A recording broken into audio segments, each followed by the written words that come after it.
Hello everyone, wherever you are, I am glad you're here. I am not a critic, and today we are going to be taking a look into the 2017 sensation that is Guillermo Del Toro's The Shape of Water. Let's get into it. Right from the beginning, we are introduced to a beautiful coordinated shot where the camera travels down a corridor that is completely submerged in water. Furniture and other decor are free floating, giving a unique feeling of fantasy and wonder. At this moment, we are introduced to Elisa Esposito, who is portrayed by the talented Sally Hawkins. She was specifically casted in mind for this role by Guillermo Del Toro. She awakes and begins her daily routine preparing for the night shift at a secret government laboratory as a custodian. Elisa is currently living on the second story of a theater. Fun fact, Mr. Toro premiered the film at the Elgin Theater, the exact theater shown in The Shape of Water. Elisa's next door neighbor is Giles, who is portrayed by Richard Jenkins. Giles is an illustrator with amazing talent and is currently working on an ad for the corporate giant Jello.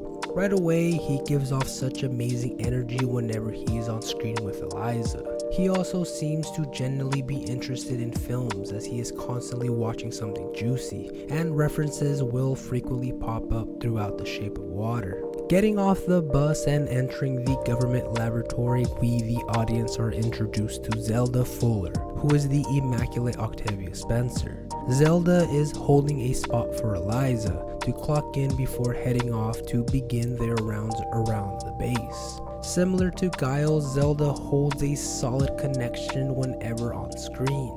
Her eccentric energy gives off confidence, always being well-grounded and well-spoken when talking to anyone. Around the 10-minute mark, the rest of the heavy hitters of the film are introduced, starting with Fleming, David Hewlett, who is the floor supervisor. Next, Dr. Robert Hoffstetler, who is Michael Stuhlbarg, who is head scientist. Richard Strickland, Michael Shannon, who is in charge of securing the asset. And finally, our main player, the Amphibian man, who is Doug Jones in real life. Another side plot that is being explored involves Giles and the pie guy, who is Morgan Kelly from Dixie Doug's. It is revealed that Giles has been frequenting the shop specifically to interact with the pie guy, who in return is very kind to Giles. More on this a little later. It's a new day, which means another shift for both Elisa and Zelda. They're making their normal rounds around the facility, and while cleaning the men's restroom, Richard comes in holding a very powerful Alabama howdy-do cattle prod. He chats very briefly with Elisa and Zelda before going back to his security duties. The following scene would bring chaos. 4 gunshots are heard before Richard comes out of a room clasping his hands, covered in blood. It appears that the creature seen earlier has decided to defend itself by biting off a couple of fingers. It wouldn't take long before Fleming would find the girls and request they make a quick cleanup of the lab. As they approach, it becomes more apparent just how much damage was dealt by the creature. Elisa and Zelda would appear startled by the scene, but it wouldn't be until the discovery of Richard's fingers that it becomes really grim. This scene would also mark the first time that Elisa and the creature come face to face with one another. Amazingly, without a single word spoken, Guillermo Del Toro demonstrates an immediate attraction between the two characters. A truly immaculate performance from the actors. Giles puts on a toupee wig and heads to the corporation he works for. He shows Bernard, who is portrayed by Stewart Arnott, his progress on the Jello painting. Immediately, we the audience get a sense that Giles is getting the runaround, getting petty instructions like changing the color of the Jello from red to green before even considering payment. Elisa will continue to pursue her involvement with the creature in the lab. She doesn't seem scared, even going as far as bringing a hard-boiled egg as a peace offering. With a little hesitation, the creature approaches her before diving back into its holding tank with egg in hand. This second interaction would be followed up with a short montage of even more playful interactions, with Eliza bringing a portable record player for music and even doing a well-coordinated dance with a mop. The plot will thicken when it is revealed that Dr. Robert Hoffstetler is actually a Russian spy, tasked to gather information on the creature to then be reported back to Mihalkov, Nigel Bennet, who is his superior. At Mihalkov's side is a burly Russian, who is Marvin Kaye in real life. This side plot amplifies the Cold War environment that was happening in the 1960s. The creature is found bloody and beaten by Eliza. She attempts to help but is unable to do so when she hears voices approaching. She inadvertently drops an egg that is found by Richard, who can be seen pondering how it could have gotten there. A high-ranking member of the military named General Hoyt, Nick Searcy, comes to assess the asset being held at the lab. The general comes to the conclusion that more can be learned by killing and dissecting the creature. Ordering its death would be the turning point of the film. Eliza would enlist the help of Giles in order to form a plan to break the creature out of the facility. Giles hesitates, stating that Eliza is over her head. She would double down, claiming the strong connection she has for the creature. Giles would change his mind when he has a negative experience with the pie guy at Dixie Doug's. He proclaims his attraction and the pie guy's rejection was very cold. Giles' day would further be plagued with negativity when his painted ad for Jell-O was rejected.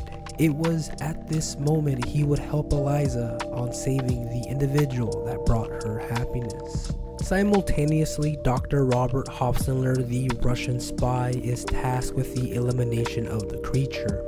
His boss highlights that he doesn't want the US to get any kind of upper hand during the Cold War. Michael Stuhlbarg, who plays Dr. Robert Hoffstetler, does a great job in this scene, articulating great hesitation through his facial expressions about the assignment, while making sure to say the right things to his boss. Eliza's escape plan is set into motion. Giles would fake an ID card and disguise himself as a worker to get by the guard. Throughout the day, Eliza would move the security camera at the loading docks so nobody would see her escape with the creature. Things would seem more optimistic when Dr. Robert begins to assist Eliza, informing her of how to maintain a water environment suitable for the creature. He helps out because he strongly admires the creature and would rather see it escape than killed.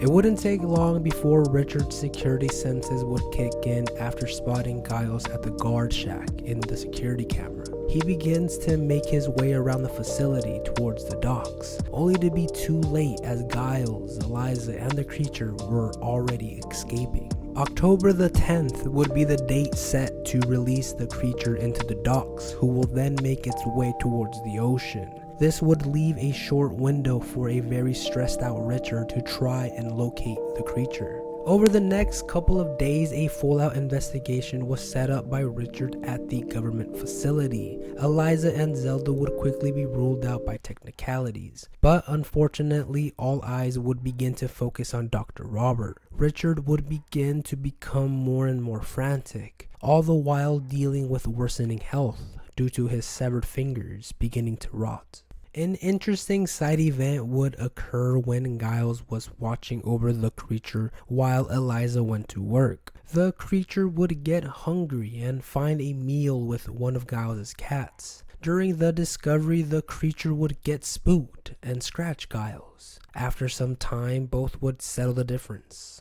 It would be revealed that the creature had some sort of healing powers. During an interaction with Giles, the creature would produce a blue glow while putting its hand over Giles' head. The next morning, Giles' hair seemed to be growing back, all the while his scratches from the night before seemed to disappear. Fast forward to October the 10th as the final leg of the film begins. Richard is at his most stressed, getting a personal visit from General Hoyt. Giles is feeling a bit surreal as he stares out of his window, while the creature is also staring out the window just next door. Also, a quick visit from Zelda highlights the importance of taking the creature to the docks, regardless of how much Eliza wants it to stay. Dr. Robert would meet up with his boss Mihalkov and the burly Russian at a materials plant. It was pouring rain, and it became apparent that this visit was meant to be a setup to assassinate Dr. Robert. Gunshots were fired and 3 bullets had hit Dr. Robert. Richard would surprise the gathering, effectively killing Mihalkov and the burly Russian. Unfortunately, Richard had overheard Dr. Robert speak Russian, which prompted a brutal questioning of where and who took the creature. The questioning with Dr. Robert would lead Richard to Zelda. She is at home with her husband, Brewster Fuller, who is Martin Roach in real life. Zelda is holding strong under the intimidation of Richard, but it would be Brewster who would break silence and point Richard to Eliza. Zelda warns Eliza, and so Giles, Eliza, and the creature load up and head to the docks. During their final goodbyes, Richard would sneak up behind Giles, knocking him down. He then fires his weapon and hits both the creature and Eliza. Giles is able to get back up and whack Richard with a plank of wood. The creature heals itself with its signature blue glow, then proceeds to subdue Richard for good. Next, the creature holds Eliza and both jump into the water. Eliza is healed. The final scene of the film shows both Eliza and the creature under the water, holding each other as the screen fades to black. Thank you everyone for watching. Stay tuned for more videos. Much love.